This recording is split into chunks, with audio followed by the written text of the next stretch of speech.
When I was in my 20s, one of the things that Alan put me on a path to was personal development.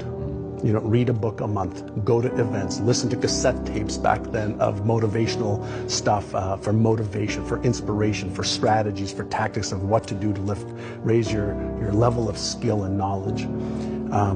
So I went to this event and I brought up this challenge that I had with my father.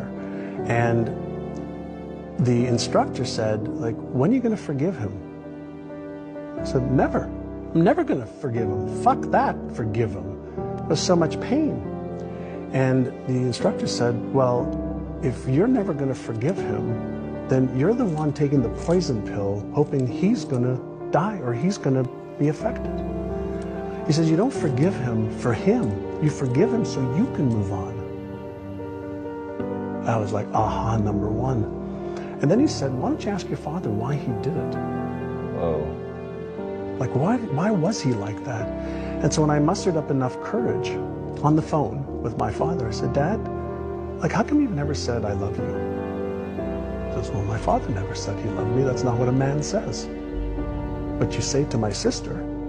He says, well, that's okay to say to a girl or to a woman. He said, why did you hit me so much? Why did you? He says, because you were being a bad boy. I said, but why didn't you talk to me? Like, why didn't you just talk? And he says, well, because my father hit me too. I had to put you in your place. I had to teach you the right way to stop the behavior. And it was at that moment that I realized he just didn't know better.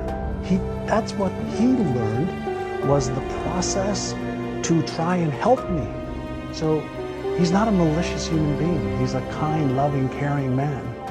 But he was taught to get compliance hit, so the pain will cause you not to do it again. And in theory, okay, understanding the brain science today, it does work in some cases, but especially with children, even adults, the physical and mental and emotional trauma that's created when somebody who loves you also inflicts so much pain to you, there's confusion, the neural network in the brain says, I love this person, my mother, my father, my best friend, whatever, and then there's so much pain associated. Now we have these patterns in our brains of this love and fucking hate. Love and pain.